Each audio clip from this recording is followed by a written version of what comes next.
In this video, we will explore the case of the first oldest person executed in Mississippi, USA in 2005, his final words and last meal. Welcome to Mr. Mystery Files. Please subscribe and share this video.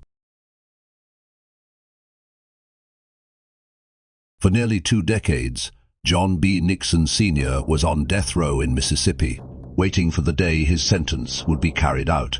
His path there began with a brutal crime that unfolded on January 2, 1985. That day, 45-year-old Virginia Tucker became the victim of a carefully planned murder-for-hire scheme. Nixon arrived at the Tucker residence, accompanied by his son, John B. Nixon Jr., and Gilbert Jimenez. The 3 men forced their way into the home, where Virginia lived with her husband, Thomas Tucker. Once inside, Nixon brought out a .22 caliber pistol and confronted the couple. Holding the weapon, he said, "I've got something for you." Thomas Tucker had married Virginia only 6 months earlier, but he quickly understood what was happening. He realized the intruders had been sent by Virginia's former husband. Desperate to save both their lives, Thomas offered the men money in exchange for their freedom. Nixon rejected the offer. "That's not what I'm after," he replied. "The deal is already done." Moments later, gunfire erupted. Nixon shot Thomas, striking him twice. Despite his injuries, Thomas managed to escape. While he fled for safety, Nixon turned his attention to Virginia. Using Jimenez's gun, Nixon shot Virginia in the head as Jimenez restrained her. The attack left her dead. After carrying out the killing, Nixon and the others fled the scene. Although badly wounded, Thomas survived. His survival proved critical to the investigation because he was able to identify Nixon as one of the attackers. Authorities eventually uncovered the wider conspiracy behind the murder. Elster Joseph Ponu, the man who had hired the killers, was convicted of capital murder and sentenced to life imprisonment.